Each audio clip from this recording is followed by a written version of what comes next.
à tous et bienvenue sur ma chaîne. Je suis Pix et aujourd'hui je teste et répare cet appareil-là.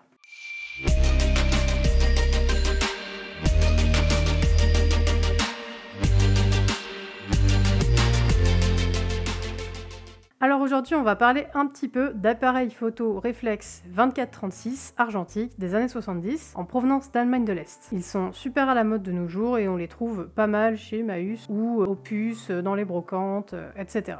Ce sont les fameux Praktica et je pense que vous en avez déjà tous entendu parler si vous êtes un peu fan de photos argentiques. Donc on m'a confié ce très joli Praktica LTL, celui-ci c'est le mien, c'est le LTL 3.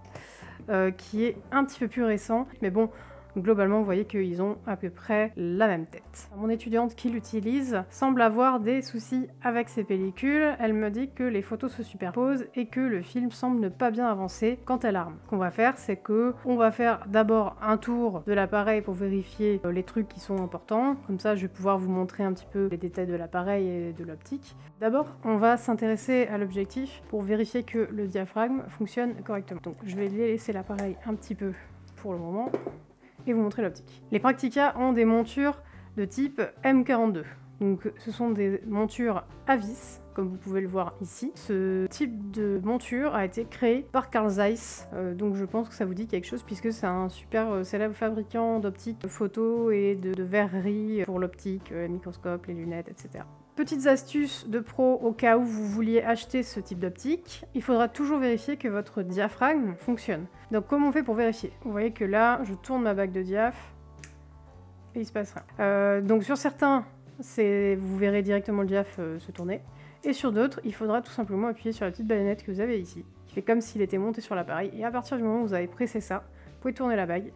Et là, vous voyez le diaph, il s'ouvre, il se ferme sans souci. Donc vous pouvez l'avoir là à f22 ou à f de 8 à pleine ouverture. Donc l'optique, lui, il fonctionne, hein, visiblement, il n'y a pas de problème. Donc vous voyez que juste la bague de mise au point qui est un petit peu capricieuse. Par moments, elle est très souple. Par moments, elle est un peu dure. Mais bon, c'est avec l'âge, ça travaille, c'est normal. Il n'y a pas d'inquiétude à avoir là-dessus. C'est pas ça qui crée, en tout cas, le dysfonctionnement signalé par mon étudiante. Maintenant, je vais tester le levier d'armement et le déclencheur. Je vais armer, je vais déclencher, je vais armer, je vais regarder si j'ai bien quelque chose qui bouge à l'intérieur. Ok, pour moi le déclenchement se fait. Alors vous le voyez pas forcément à la caméra, mais le déclenchement fonctionne. La cellule, moi je vais le vérifier. Ok, la cellule fonctionne et le viseur est assez propre. Je vais quand même regarder et vite fait si le miroir fonctionne bien. Donc c'est un appareil qui est plutôt en bon état. Je ne sais pas si vous pouvez bien voir, mais le miroir ici est très propre. Le dépoli ici est très propre aussi. Il y a encore la mousse qui est présente ici pour éviter que le miroir s'abîme. Le miroir, lui, il se soulève correctement. Donc c'est plutôt pas mal. Ok. Super, bon, donc ouais, je pense pas qu'il y ait de souci à ce niveau-là. Ce que je dois vérifier maintenant, c'est le rideau. C'est peut-être le truc qui va présenter un dysfonctionnement. Alors, tac. Donc, est-ce que mon rideau fonctionne? Je vais me mettre sur le mode B, en fait, ici. Parce que ça me permet de pouvoir garder mon dos appuyé, là, et ouvrir autant que je veux. Et vous voyez que, voilà, hein, là, on est d'accord que le rideau fonctionne correctement. Donc ça c'est bien. On remarque aussi que lorsque j'arme, le mécanisme d'armement lui aussi tourne. Donc en théorie, c'est lui qui aurait un dysfonctionnement et qui n'entraînerait pas assez bien le film. Mais bon, pour l'instant, j'ai rien à déclarer sur ce mécanisme-là. Ce que je vais faire, c'est que je vais tester à différentes vitesses. Donc là, je vais essayer de le mettre sur 1 seconde. Voir si ça fonctionne bien. Si la pause d'une seconde dure bien 1 seconde, c'est correct. Et je vais le tester maintenant à des vitesses un peu plus hautes, par exemple au 250e. Ok, ça fonctionne. Et au 1000e,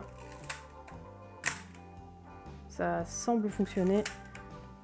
Ouais, aussi. Ok. Super. Pour l'instant, sur cet appareil, tout a l'air de fonctionner relativement bien. On voit même que les mousses d'isolation de lumière ici ont été refaites. Ça, c'est un point que vous devez checker quand vous achetez un appareil aussi, savoir si les mousses d'étanchéité ont été changées. Là c'est le cas. Donc c'est globalement un appareil qui est quand même en plutôt bon état. Maintenant, il y a un truc qui est assez récurrent sur les Praktica, c'est au niveau du chargement du film. Le châssis étant assez archaïque, hein, finalement c'est bâti comme un tank. C'est extrêmement résistant et ça a un look hyper rétro, hyper sympa quoi. Mais c'est vrai que souvent ça abîme énormément les films. Donc ça c'est un truc qu'il faut savoir si vous voulez acheter un Praktica. C'est que ça va bousiller vos films quasiment à coup sûr. Parce qu'en fait, le mécanisme de chargement, je vais vous montrer ça de plus près. Le mécanisme de chargement, il est ici. Et en fait, vous avez donc cette partie-là où vous allez rentrer votre film, ici. Là, vous allez tirer votre film jusque-là, et là, il va devoir passer, en fait, sous cette petite plaque en métal que vous voyez là, s'enchâsser dans les picots de cette molette-là, qui entraîne celle-ci, et du coup, ensuite, vous avez le levier qui vous permettra de bloquer le film. Donc c'est visiblement ça qui a un souci. Du coup, ce qu'on va faire, c'est que je vais vous montrer comment charger correctement un Praktica. Pour le moment, je vais utiliser une pellicule morte, à récupérer dans un labo, parce que je ne vais pas gaspiller directement un film si jamais ça ne marche pas. Donc là, je vais passer à l'armement du film. Donc, je place mon film, je passe ma canette sur la gauche, je tire bien mon film jusqu'au repère ici que vous avez là qui est vert. En général vous le verrez, hein, c'est assez visible. À ce moment là je vais enrouler en passant bien sous la plaque. Je vais enrouler mon film, je vais le passer l'amorce sous le dispositif métallique que vous voyez là. Et maintenant je vais armer et prier pour que mon film soit bien pris. Ok. Donc là, il semblerait que le film soit correctement pris. Donc, ce que je vais faire là, c'est que je vais le déclencher 36 fois. Puisque c'est une 36 pause. Donc, je vous passerai peut-être ce passage en accéléré.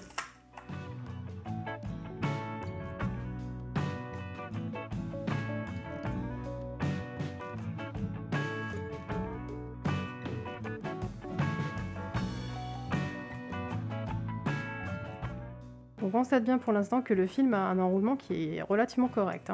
Il part pas en biais, il se déchire pas, tout va bien.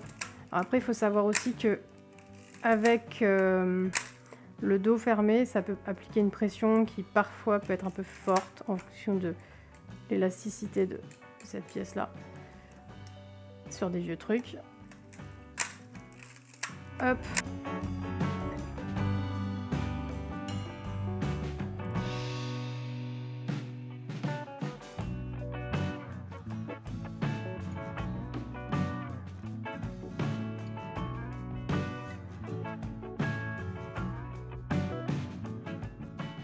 Ok, là il semblerait que je sois arrivée au bout de la pellicule. Vous voyez que je ne peux plus armer et je ne peux plus déclencher non plus. Donc là je suis au bout de la pellicule. Effectivement, si je tire ici, il n'y a rien qui sort. Donc maintenant je vais rembobiner le film à l'intérieur de la bobine en utilisant le mécanisme donc ici qui va relâcher la pression sur le film, puis la molette qui sert à rembobiner. Donc voilà, je rembobine. Pour l'instant, j'y vois aucun souci. Mais aucun.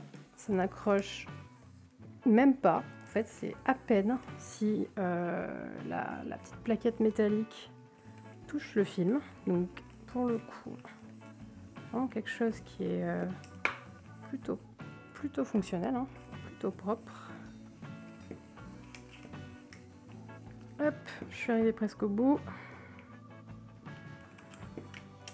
Ok, donc j'ai testé avec un film mort. Donc maintenant, le test ultime, c'est d'utiliser une véritable pellicule.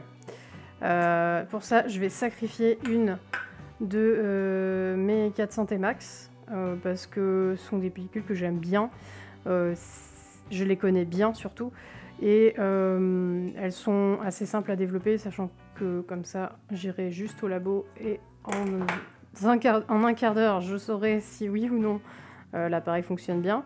J'ai noté juste une légère tension en fait au niveau de ce mécanisme d'armement qui fait que lorsque j'arme l'appareil avec le film présente une certaine tension.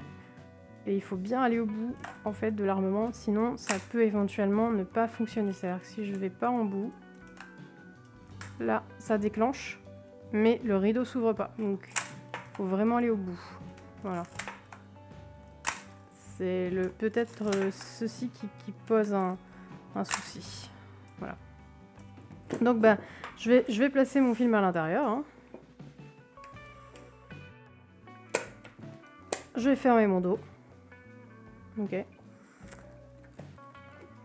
Je vais remettre l'optique, évidemment. Ça serait un peu dommage, autrement. Donc là, on voit bien que tout tourne. On voit bien que quand j'arme l'appareil, tout tourne correctement. Si ça ne tourne pas, ça veut dire que votre bobine de film ne tourne pas. Ça veut dire qu'il y a un souci. On voit aussi que le compte-pause...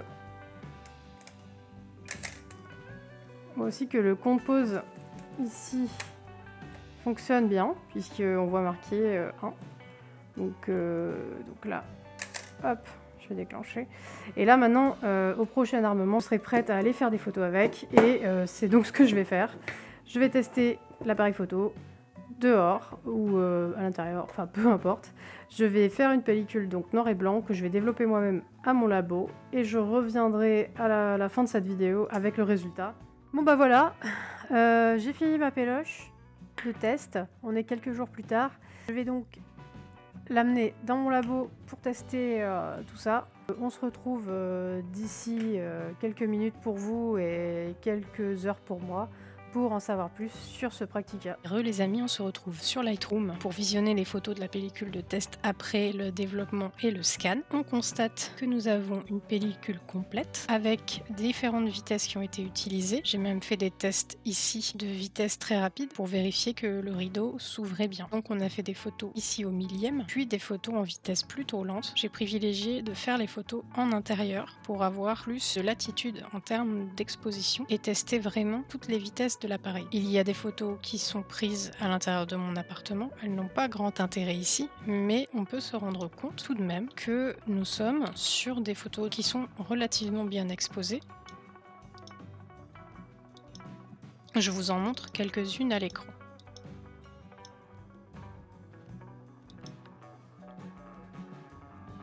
On peut conclure que cet appareil photo n'avait pas nécessairement de problème mécanique. En revanche, il peut totalement s'agir d'un souci à l'embobinage du film dans l'appareil. Il est possible, lorsqu'on achète un appareil photo qu'on ne connaît pas, de ne pas réussir très bien à mettre ses premières pellicules. C'est pourquoi il vaut mieux utiliser des pellicules de test qui n'ont pas beaucoup de valeur pour les premiers essais afin de savoir si l'appareil fonctionne correctement. Voilà, c'est la fin de cette vidéo et j'espère que vous l'aurez appréciée. Si c'est le cas, vous pouvez toujours me laisser un petit like en dessous de la vidéo ou commenter pour apporter votre expérience personnelle si jamais ça vous est arrivé aussi. Vous pouvez également vous abonner à la chaîne et partager cette vidéo à vos amis. À la prochaine!